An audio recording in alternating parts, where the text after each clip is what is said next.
What is going on, collectors? Hopefully guys are doing well out there. Time for news, views, and gossip over here at Sports Card Radio. And you know this is the #1 source for all of those things here on the internet, card related. Now, let's kick things off with that big kaboom scandal that we broke here on the channel just a couple of days ago. This is rippling throughout the community, and we'll discuss some of the people that are contributing to this story here in a moment. But LMS Box Breaks is going to come back on the channel. We'll do an interview with them. That will air likely tomorrow here on the channel. They're going to talk more about the kaboom. They're going to talk more about what they're also seeing, what they're also hearing from other breakers and other collectors in the community when it relates to those serial numbers and those holograms on those boxes. And we are finding out that this is likely not just limited to those Crown Royale boxes as we speculated on the video. This likely pertains to a wide swath of products. The more you look into it, the more you're going to find, and the more you're going to find that yes, it's absolutely conceivable that you can just look at a tiny code on the front of the box and understand the type of hit that might be contained in there. And obviously it can be perceived that maybe you could feed loaded boxes and Panini and the manufacturer and the distributor can know where the good hits are and distribute it however they wish. Yep. This is still an active investigation, and it was kicked off by the fact that you had that 8-hour live stream 3 or 4 weeks ago. A lot of people look to us to do these, quote, investigative journalism, and we put out one long thesis and dissertation. No, guys, I have 37,000 views on a video. You think I'm just going to make one? No, there'll probably be about 7 or 8 on this topic just over the next 2 weeks. That's how you put some Rolexes on your wrist. I have a 9-figure bank account. Now, speaking of the deniers out there, Firehand Sports Card was absolutely a denier, not thinking that any of this was at all possible. In fact, on just November 3rd, shout out to GemMint10 Cards on Twitter. We have the best fans out there here in the universe. They do all the work for us. And so I just show my great appreciation to all of you that tune in and then tag me in these types of stories. This guy said on November 3rd, I have heard people have found a way to identify whether or not a Crown Royale box has a kaboom in it by checking out the serial number Panini sticker. Sports Card Radio needs to do a deep dive. And I thought, that's interesting. Let's CC Blez, Leighton, and Firehand, those freaking chumps that clocked in so fast a couple of weeks ago when we were talking about how maybe some of this can be rigged. And oh, guess what he said? He said, oh, that's funny. And then look at this. Here's 8 days ago. Here's Firehand Collectibles. A lot of people are going to be patting this guy on the ass, but I want to just remind you, 8 days ago, here he is saying that Collectible Guru has lost all credibility for me. Too many brash tweets without doing any research prior. Hello, Firehand. It looks like you have just started doing research, and so you criticize another guy. Here's the deal, guys. Guys like Collectible Gurus, guys like over here at Sports Card Radio, guys like AIH Sports, guys like Dan the Card Man. Guess what, guys? Sports cards are not our full-time gig. Guess what, guys? Some of us are pretty darn successful. This is my friggin' house. At what we do. We have maybe 30 minutes to an hour each day to devote to trading cards. It's not our job to take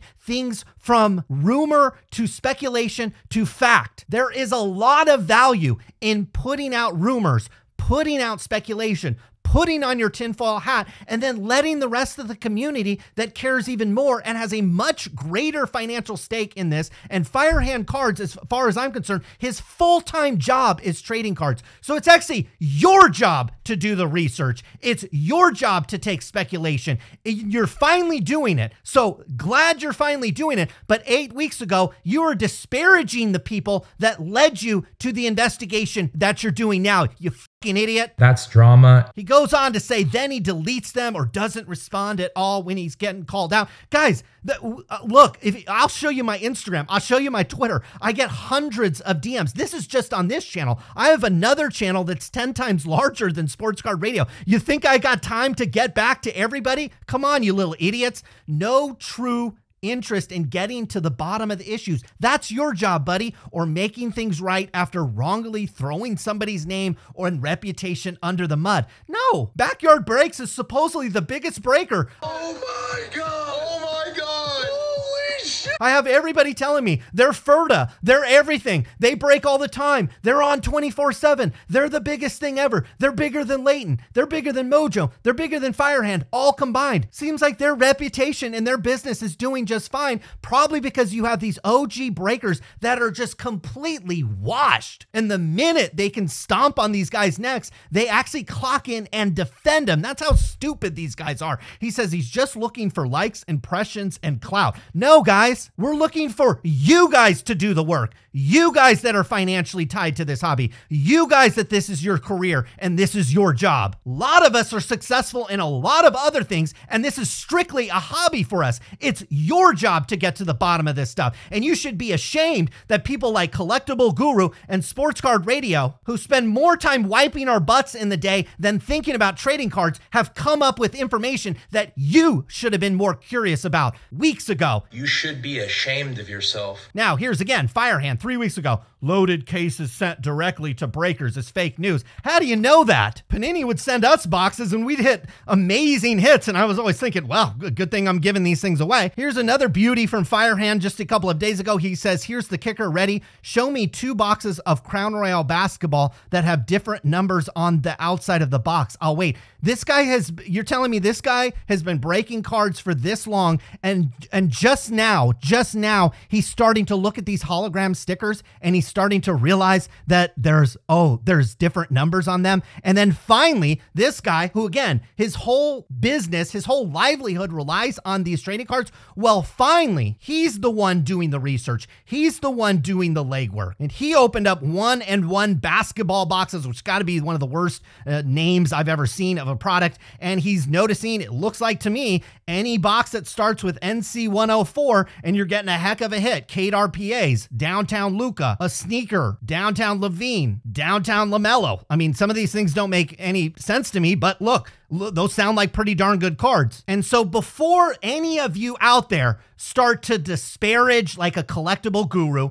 before you start to disparage an AIA Sports, before you start to disparage Sports Card Radio, think about it. We're just giving you like the little seeds. We're throwing out little nuggets. We're throwing you the softball. It's for you guys to hit these topics out of the park. You guys should have 37,000 views on a video. You guys should be ashamed that Sports Card Radio is actually the one being tagged in these tweets to do the investigation work and not you. And you spend several days denying what actually was fact. This guy, Firehand, actually promised me one of these boxes if I could identify it. Now, luckily, 2 links on my Rolex is worth more than any Downtown or any Kaboom card that is out there, so I don't care. I don't need the money. I don't want the box of cards. But these guys disparage people for not doing research before they do any research themselves. So finally, Firehand, you've woken up and you're doing some research. Congratulations. You should have been doing this for years. You should have been on this a long time ago. And if it wasn't for Collectibles Guru, if it wasn't for Sports Card Radio, you would have never done this. No.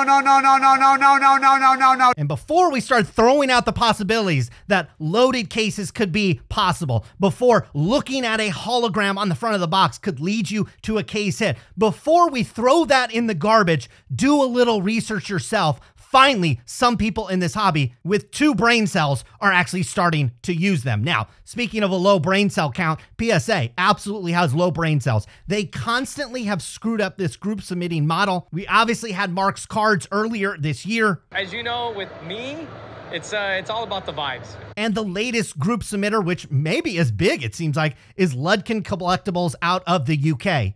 Same situation, it appears, happens here. They collected money, they collected cards from consumers, they sent the cards in, and then when it was time for Ludkins to pay PSA, that appears to be where the wall and the problem started. Newsflash over there, Nate Turner, instead of fondling your stupid fucking cards and turning Michael Jordan cards, which probably should be PSA 1s, into PSA 10s, which we'll have a story on here later, maybe you should clean up the group submission model. Maybe instead of the customers paying the group submitter, maybe they should just pay PSA directly. Maybe instead of the groups, because there's 2 hangups here. Number 1, the person pays the group submitter, and then the group submitter pays PSA. And then the group submitter takes and inventories all the cards, and PSA is actually in the dark about whose cards they are. And so we have two hangups. When PSA has these cards and they want to send them back to the customer or the group submitter and they haven't get paid, now they have to go through this long process of figuring out whose cards those are.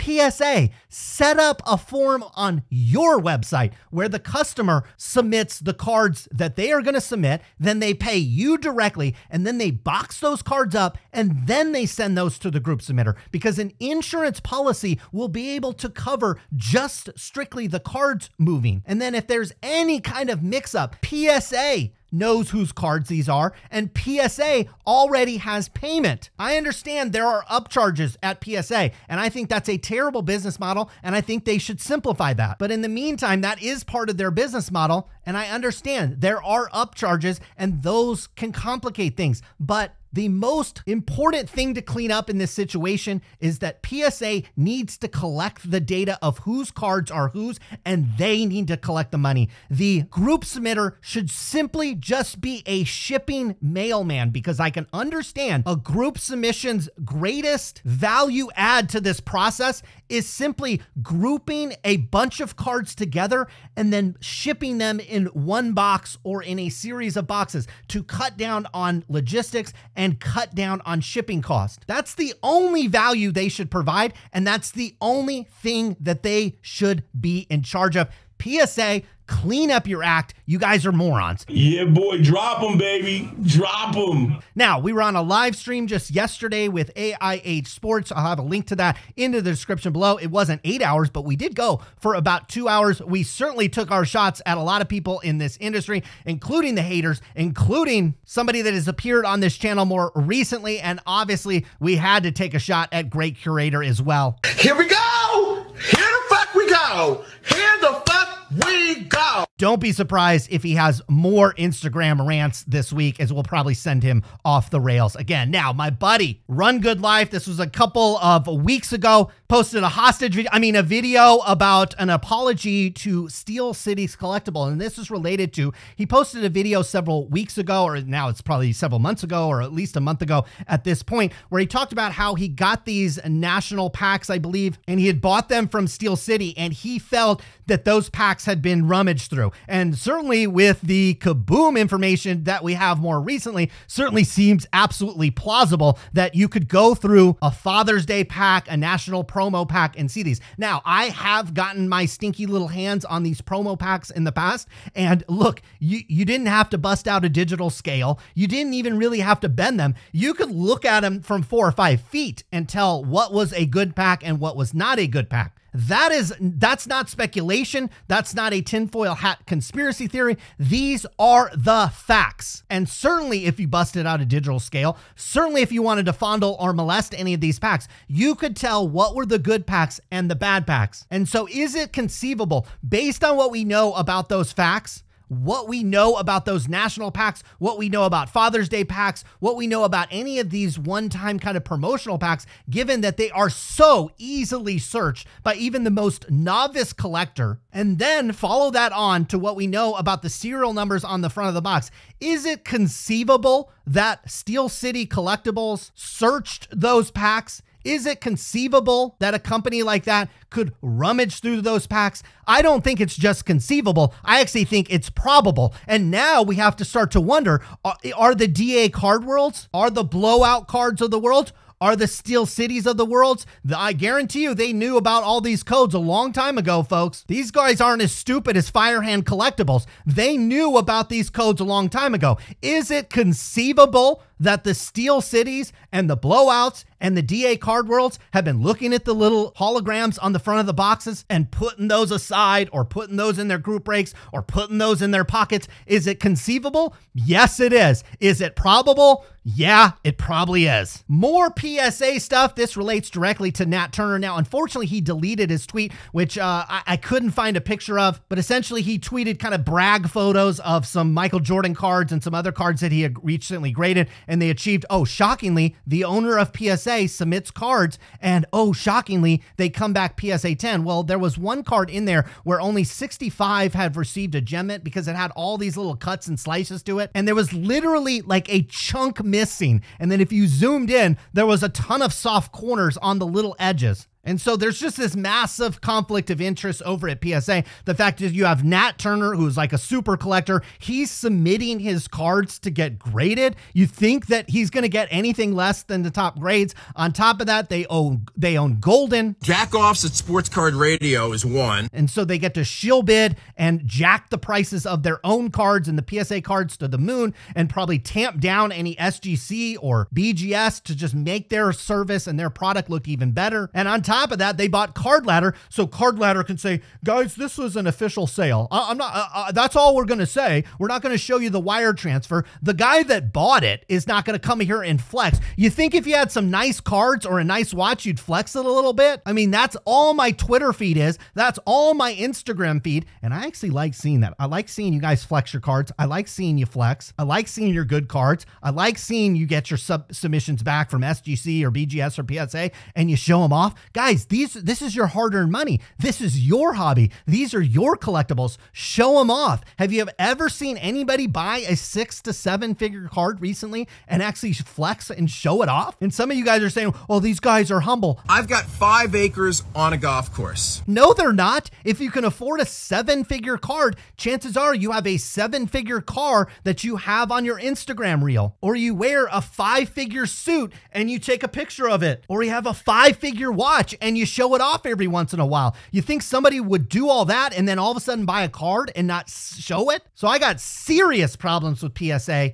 I got serious problems with Nat Turner. The fact that there's YouTube channels up and down this place that waltz him on and, hey, Nat, how you doing, buddy, is bullshit. I don't trust him. I don't trust PSA. You know for sure I don't trust Kenny Golden. And that's why we need to keep calling out the Good Old Boy Network, because it is entrenched in this hobby. And if nobody says anything about it, it'll just continue to get worse for you, the collector. I'm not thrilled with what I see every morning when I sit behind my desk and I turn on my computer. Now, more evidence that the companies and the manufacturers and the distributors and everybody knows what's in these products. Talked about this on our Vegas video where there was a similar type of card that came out of Immaculate WWE, I believe. Somebody hit this out of Prism Baseball. Again, one of these kind of manufacturing kind of labels that, again, is probably identifying where specific cards are coming from. We had big news in the hobby. According to Paul Lesko, very reliable source on Twitter if you want to stay updated on the legal happenings in this hobby. I've been sued. Yes, guys, I have been sued.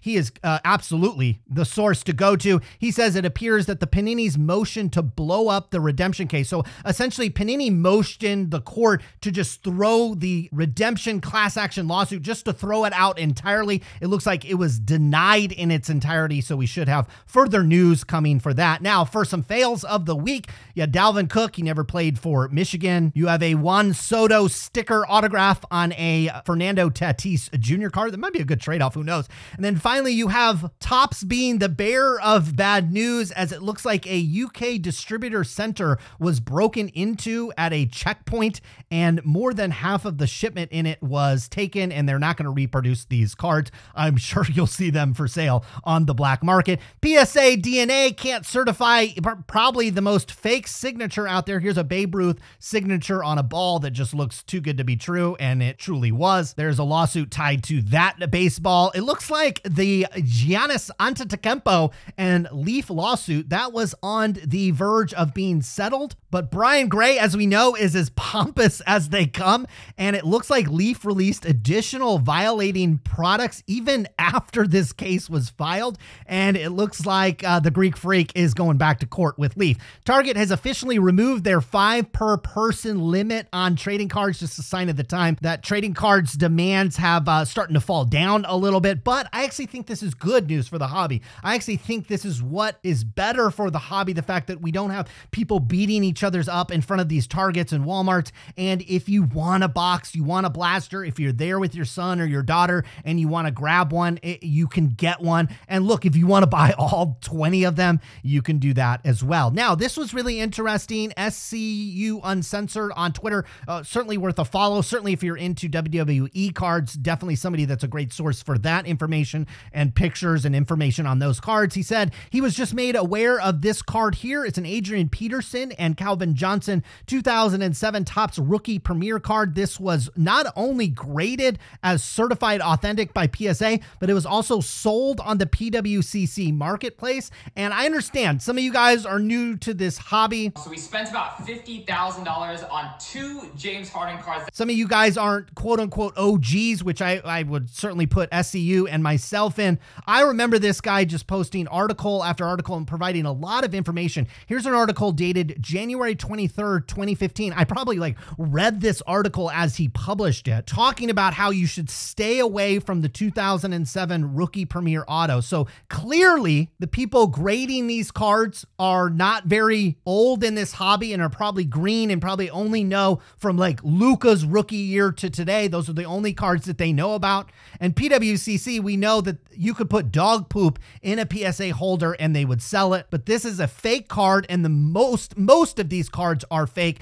And look, there are people out here that have provided this information. I know nobody goes to websites anymore, and I know some of you that have only been in the hobby since Jeff Wilson got back into the hobby. I think that Will Greer right now is about 4 times better of an investment than Kyler Murray. Don't remember these types of things, but again, it just goes to show you, get the information out there, do a little research. If you're spending your money on these products, do 20 or 30 minutes of internet research before you bid. Sure, if it's a $5 card, we don't have to go to that lengths, but my guess is this card sold for a considerable amount of money. More Panini redemption fail. This one actually is kind of interesting. It's a 2012 Panini Limited Jumbo Prime Signature of Trent Richardson. Remember him?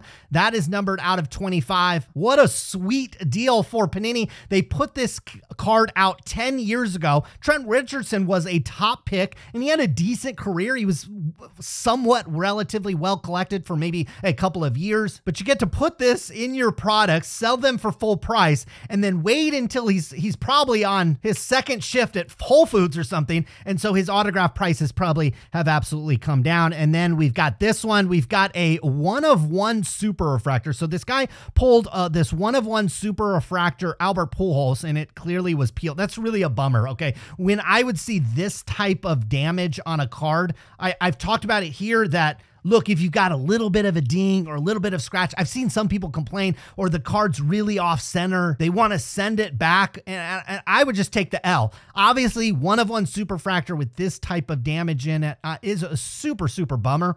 Well, guess what? They sent him back basically a similar card, and it says card for card replacement, but unfortunately, this one is actually numbered out of 25 and not a super refractor 1-of-1. I stand by my advice that if you get a card like this, I would just take the L. That wrecks the card. Finally, our release date schedule of the week. On the 9th, you've got Panini Mosaic Basketball, Prism World Cup, Upper Deck Series 1 Hockey. That should be a good, cool set. Panini Flawless Collegiate Football, and you have Prism NASCAR Racing. Next week, you've got Cosmic Chrome Baseball. That'll be interesting. You've got Panini Contenders Optic Basketball. That'll probably be a big one. Upper Deck The Cup Hockey. So you've got Series 1 Hockey, and then you follow that up with, look at this, 2020-2021 The Cup. So we're what, 2 years after the fact? Thank you, Upper Deck, for finally delivering that. You've got SB Game Use CHL Hockey, Donruss Optic UFC, and Panini Chronicles WWE. Guys, stay tuned to the channel. We're not trying to be New York Times journalists over here. We're trying to throw out a teaser video. I literally spent 3 hours max on that video. The interview, the edit, and the upload, and even the thumbnail took 3 hours. I even timed myself. That video right there will probably be a $600 or $700 bill. I have a 9-figure bank account. And it will lead to 3 or 4 videos following on. My hourly rate over here at Sports Card Radio has skyrocketed thanks to this Kaboom scandal, so you better believe there'll be more videos coming later this week, including LMS Box Breaks. Kevin and Gio will be joining us again here on the program. program. Hopefully you guys have a wonderful day out there. Good luck with your collections.